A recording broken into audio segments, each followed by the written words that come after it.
April live cattle were sharply higher here today, and it was the highest close that we've seen since November 8th. This has continued an extended bounce off the lows that were put in early December.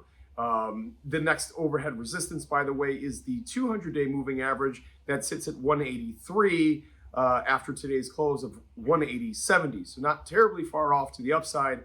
And that 200-day moving average is a big level of resistance and a big target on the chart.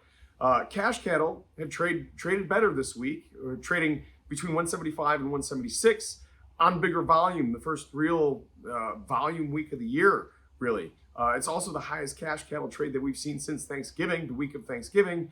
And that's significant because that holiday time frame, well, that's a peak demand time for really all meats, but for beef in particular. So yeah, a lot of replacement cattle being needed after the very cold temperatures and snow and harsh winter weather really slowed down a lot of that trade. Well, it looks like we're making up for it now. Also, seems that the consumer still went out and stocked up freezers and bought beef during that time frame as well. So the Packers may be playing a little bit of catch up here. We also had our weekly export sales here this week, and they were quite good. It is just, very fresh in the calendar year, but 22,400 metric tons of beef products sold in the last week.